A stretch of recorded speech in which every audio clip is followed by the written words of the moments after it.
We are continuing on Mesechet Avodah Zarah, and we are on Daf Samich, Amud Aleph, 6 lines up from the bottom of the Amud. Today's Amud is being learned.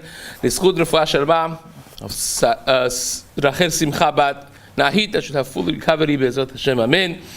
We started the story of the Gat, the pressing place that was not people going, walking and trampling on the grapes, but rather they had a wooden item that would press on and they would go on top of the wood, and that was the kocho, the power of the people who indirectly would squeeze the grape juice out, oozing out of the grapes.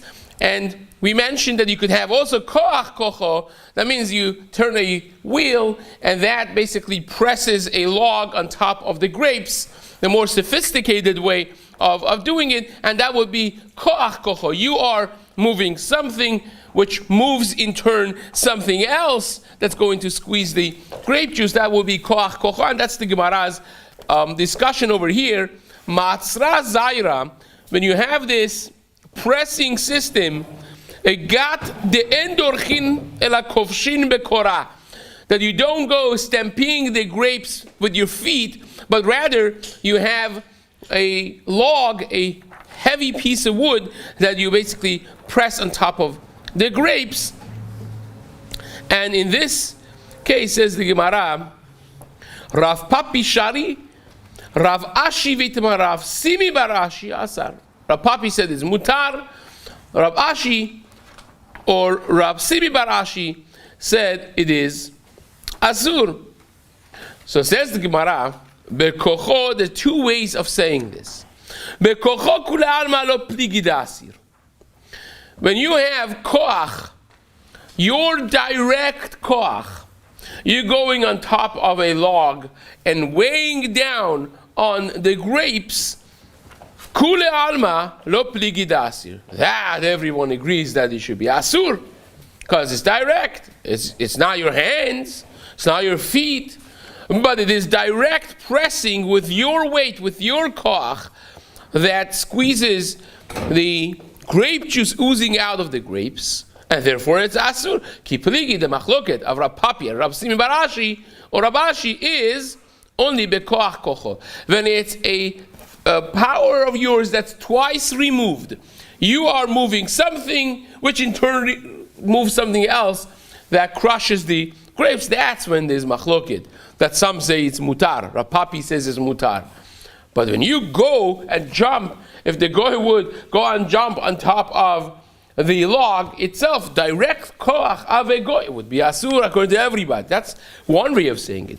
Because the Amri, that also say it a little differently. If you have a koach kocho, which is twice removed indirect power of a yid, that everybody agrees that's mutar. The only machloket is, meaning in that case, even Rab Ashi, Rab Simi Barashi would still agree that's mutar. The only case that's machloket that Rab Ashi says is asur is when it's kocho. It's one direct koach. Kipigi bekocho. Now, which one is the halacha? Says the Gemara. Well, this was to say Maaseh Shahaya, and Rabbeinu Haranel actually paskins this because it's a story in the Gemara Maaseh Rav. So it makes all the difference halachically speaking. Hava uvda bekoach kocho. There was a story that a goy squeezed the grapes bekoach kocho with an indirect, twice removed power of his power. And what would be the halacha? Says the Gemara, the Asar Rav Yaakov minahar pekod. And Rav Yaakov minahar pekod said is asur. So therefore, this story is siding with the first way of saying the machloket Rav Papi and Rav Simi Barashi or Rabashi, and is also on top of that taking side with Rav Ashi or Rav Simi Barashi, that the halacha would be that is asur even by koach kocho. Now, how about koach kocho? You're 3 times removed. Does it make any difference? You'd say, well, it's super duper indirect, right? Tosafot over here, right over here, the Tosafot say that there's no difference between, they actually say that the wine press in their time, in Europe, in the time of the Baalei Tosafot, some 800 years ago, was 3 times removed, maybe even 4 times removed. But really, the halacha is, says that Tosafot makes 0 difference. It's either kocho or koach kocho. Any indirect koach kocho is considered koach kocho. If it's twice removed, 3 times or 4 times, it doesn't make a difference. That should be koach kocho, right? So of course you have to process in our minds what happens with something that's a system built in order to do koach kocho, in order to do grama. For instance, this Shabbat switch that they came up with, which never, Baruch Hashem, never picked up really, that is a grama machine. It's a system designed to do grama. That you turn the switch off, and it takes maybe up to 16 seconds until, it does what it's supposed to do through grama. There are things that are blocking, and the blockage every so often moves away, and it gets what you initiated done. It's just with a time delay. So the Rashba, for instance, writes that if you create a grama machine, it would not necessarily be considered grama. That is considered you doing it with a deal. You created a system, a machine that does something with a time delay. It's not considered that you didn't do it. Of course you did it, right? So the same is, you have to understand, if any button that you push nowadays with the electronically advanced systems that we have, is that considered your maaseh? It's not considered your maaseh. So of course, when something is built to do something, that would be very much related to you, these things become very nogea. For instance, you have a shita that your tzitzit has to be tviyat yad, has to be done, the shzira and the tviyah should be done with human koach. So how about if I push a button and the machinery starts working? Who did that? How about if I don't have to just push a button, but my pressing on the button is what makes the machine continuously work? As soon as I take it off, the button comes back up, it stops working, right? Is that considered my direct involvement? Matzah, the machine matzah, right? For those who require hand matzah, is this considered hand matzah when it's me doing it, right? When I'm pushing the button and holding the machine, or is that considered just happening by itself? All of those are considered questions. You have, OU for Afiat Yisrael. The way the system is from office in Manhattan, they push a button and they turn a metal rod on red hot in a bakery inside the oven, and is that considered to be Pat Yisrael? Is that me doing it? Is that not me doing it? All of those things, kocho and koach kocho and the grama, and all those things are amazing sugyas that has to be discussed. Again, when we Bli Neder will visit together the winery at the end of this sugya at some point, we'll see that the way the operation of the wineries are very much requires to know what clear halakha would be in this aspect. But be that as it may, the Gemara says, and the Georim paskin like this, the Maaseh of the Gemara, that even koach kocho, and according to Tosafot, even koach kocho still would be considered asur, because we paskin like the first lashon of the Gemara over here, and we paskin like Rav Ashi, who is more machmir. Says the Gemara, hahu chabita, story. There was this barrel of wine, and this is kli cheres. So once it cracks, it's one piece. The crack could very easily, because of the pressure of wine, the crack could open up the whole way. So this was a barrel of wine that one side of it completely cracked. And now if you don't jump to help it, the crack could easily, because of the pressure of wine, it'll just open up and divide the entire chavit to 2 pieces, and the whole wine is going to go to waste. So a goy that's seeing this happen in real time jumps and embraces the chavit, holding the 2 halves the potential two halves together, pressing it hot, giving it a tight hug, so to speak, until people bring another chavit, empty, healthy chavit, to pick this up and transfer the wine. The ifka, one side of it cracked completely, the orka, to the length of the chavit, to the height of the chavit. Idriyahu ovet kochavim, and this ovet kochavim jumps. Chivika, he embraces this, pressing the two pieces together. Shari Rafram Bar Papa. Rafram Papa said, no problem. You could take this and you could sell it. No problem with hana'ah from this wine contained in this barrel. So says the Gemara. Veitem Haravuna bered Rav Yoshua, Rafram Bar Papa or Ravuna bered Rav Yoshua, they mattered the content of this chavit to be sold to Oved Kochavim. Lezabun and Oved Kochavim. So says the Gemara, V'hanimidi de'afka le'orka. This is only when a cracked in length, in the height, all the way from top to bottom, that's when it's even a question, and it's not going to be mutar b'shtiyah, because the pressure of the wine and the way the crack is done, if he would not jump to embrace and press the two pieces together, the whole thing would have opened up because of the pressure of the wine, and the whole thing would spill. Aval leputye afilu b'shtiyah shari. But if the crack would be across, horizontally, not vertically, the crack would be horizontally going around the chavit. In that case, it would be even mutar b'shtiyah. Why? My taman maaseh levena ka'avid, because this guy did the job of a brick. In other words, the pressure is not that much. The top piece is not going anywhere because of the pressure. It just because it's cracked, the wine could seep out a little bit. And what you would do normally is just put some heavy weight on top, pressing the two pieces together, stopping or minimizing the spill until you bring another chavit. That's what you would do. Nothing is going to crack more because of the pressure. Nothing is going to spill completely because of the pressure. And hence, the goy just did a maaseh levena. He acted like a weight on top of this, pressing it until they bring another barrel. That's not a significant thing at all. And therefore it would be when mutar b'shtiyah, because it's not holding anything together. Says the Gemara.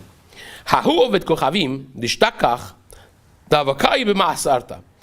You came into your wine press, a Jewish badatz, hechsher wine press, and lo and behold, you find a goy b'chvodo be'atzmo standing there on the gat, alone, right? Then what do you do? What's the halacha? Amar Rav Ashi. So he's touching, his feet is touching the wine on the gat. So what's the halacha of the gat? Do you have to do hagala on the gat? What's the remedy over here? Says the Gemara. Rav Ashi said,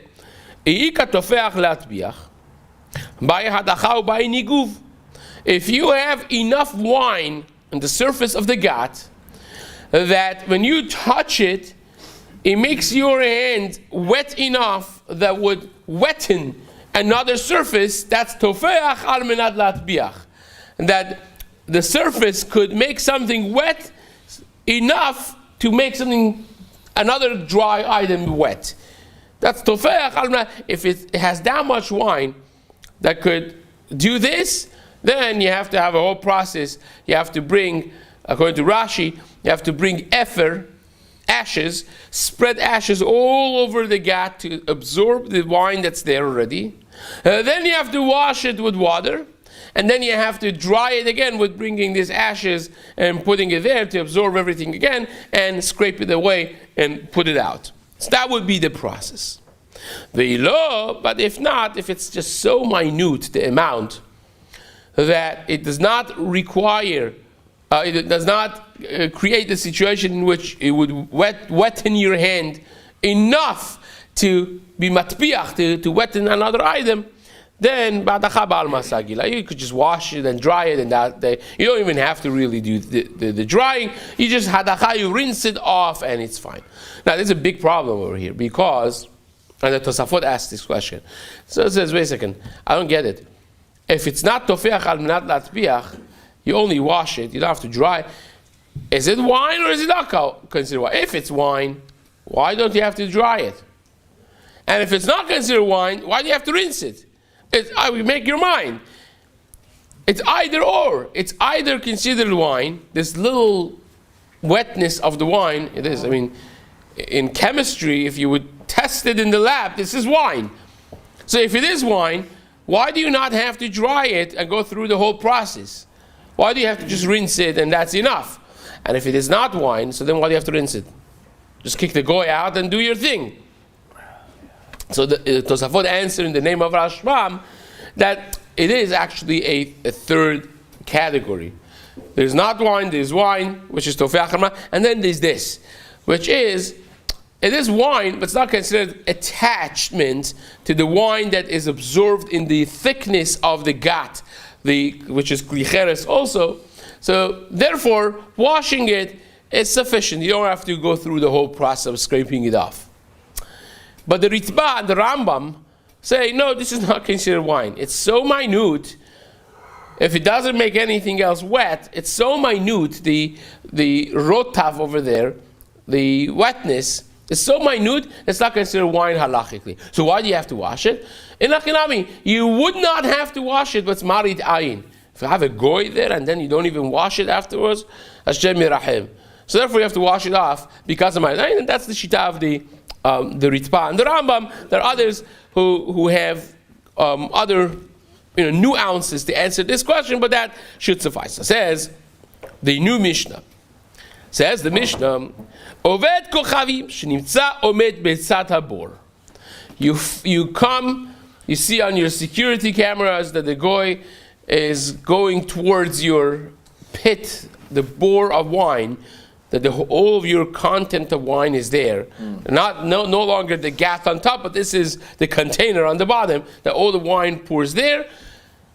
And you come running and you find the goy standing next to your bore of wine, the pit of wine. What do? You have no idea, you didn't have cameras there, you don't know what you did, right? Is the whole wine now yainesech? Should we pour out the whole wine? What's the halacha? Says the Gemara, Im yeshlo milve alav den asur. If the goy is owed money by the Jew, by the owner, that means, and you'll see in the Gemara, that means that there's a lien on this wine.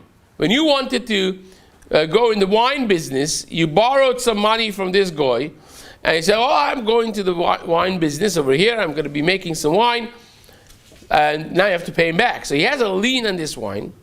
Then you're in bad shape, because the goy would feel comfortable touching the wine because it's his to some extent. He has a lien on the wine. And he's not afraid if the Jew comes and catches him touching the wine. And therefore, it's asur. If he doesn't have any loan hanging over the Jew's head, there's no milvet, then it's mutar, because he will be afraid of touching it lest the yid comes at that same moment and sees what he's doing, and that will be bad news, because he doesn't owe you a penny. So if he owes the goy, then the goy is comfortable around the wine, especially because the lien is on the wine. It's my stuff over here, touching my own. But if he doesn't, then it will be mutar, because we assume the goy would be too afraid of touching anything without permission, because he knows that the yid is not going to approve of that, and he doesn't owe him a penny, so therefore he would not do it. Now, nafal lebor ve'ala. If the goy fell into the pit and came up, the Gemara is going to say that came up dead. That means they pulled him out. He died in there, right? In that case, or medado bekane, or he started measuring how much wine there is in the pit with a stick. You put a stick in, see how deep it is, and do the math of based on the the circumference and so on, how much wine you have. He tiz et atzirah, or he took a stick and he, kicked out, he pushed out a wasp, a creature that was on top of the wine. Or shaya matpiach al piach chavit, or he finds chabit, a barrel of wine, when they ferment, there are gases that are created, there's bubbles on top, and he was pushing up the top of the barrel, and he banged it down to make sure that the chavit is closed. So he touched basically the top part of the wine, but not the wine itself, the ketzef, the bubbles on the top. So it says, the Mishnah, Bechol elu haya maaseh. All of these are maaseh shaya kachaya. These are stories that actually happened. These are all practical case study of yain nesech. Ve'amru, and Chazal paskined, it says the Mishnah, yimacher, that these cases, all the wine would be asur b'shtiya, but mutar behana. You could sell them. You don't have to pour them out. And says the Mishnah, the Rabbi Shimon matir, and Rabbi Shimon says it's mutar even b'shtiya. Natal et chavit uzrakah behamato. If the goy got very angry and he took a barrel of wine and threw it inside the boar of wine, this also was a story that happened, and the psak on this one, according to even Chachamim, was mutar b'shtiya, no problem. You could actually drink the wine. Not only you could sell it, but you could even drink the wine. Says the Gemara. Now we're going to go back to the beginning of the Mishnah and discuss every one by itself. Amar Shmuel. Ve'hu sheyesh lo milveh al oto yain. You remember in the Mishnah when we read it, we explained then when we talk about the Jew owing money to the goy, it's not just any money that you owed from 10 years ago on a business deal, but this is the money that you owe on this very wine. He has a lien on your wine. Says the Gemara. Amar Ravashi, because then the goy feels pretty confident and comfortable around the wine because it's my wine. I paid for this. But if you owe him on something else, and this is completely a different industry, a different business, he is not going to feel that comfortable. Even though that you owe him money, that's the finances that you're going to handle, but he's not going to feel comfortable touching your wine, which is a completely different thing. Says the Gemara. Amar Rav Ashi, matnitin nami daika. Rav Ashi said it actually is pretty clear in the Mishnah itself. You take a look at the Mishnah, and the Mishnah says, "Ditnan hametaher yeino shel oved kochavim, v'notno birshuto." If you are dealing with the wine of the oved kochavim, in other words, it is financially speaking, this is something that belongs to the goy, and now you are handling it. Right?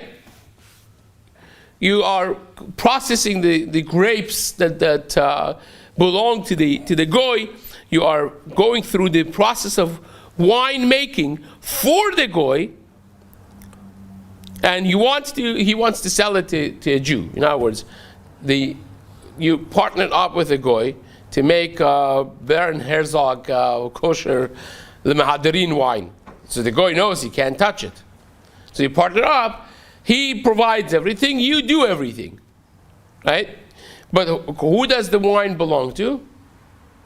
The goy. Right? You're a worker, you're a partner, right? And you're not giving any money, you're just offering your talent, so to speak, until he sells it to the Jew after the time, and then he pays you back after he sells the wine, he pays you. And you're putting it also in the reshut, in the domain, in the storage house of the goy. So it says, the Gemara, and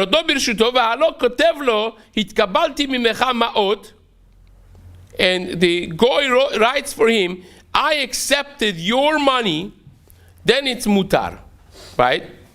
Because the goy, even though that he didn't necessarily get money, he said, but he adds in document, he says that he owes money to the Jew, then it's mutar because the goy does not want to mess with the wine of the Jew now. Even though that the whole thing is a setup, he doesn't want to deal with it. Aval im yirtzei Yisrael lehotzio ve'en manicho. But if the Jew wants to take it out and he doesn't let him, until you give the money, this story actually happened in the city of Bet Shan, and Chazal said it's asur. And why is the reason? Tama the en manicho. The reason is because the goy feels this ownership and doesn't let the Jew take the wine out. Ha manicho shari. But if he would let him take it out, then it would be mutar shemamina milval oto yain ba'inan. You see that even though that the Jew owes money, if it's not on this wine, it would be mutar shemamina, which Bezrat Hashem we're going to continue in the days to come.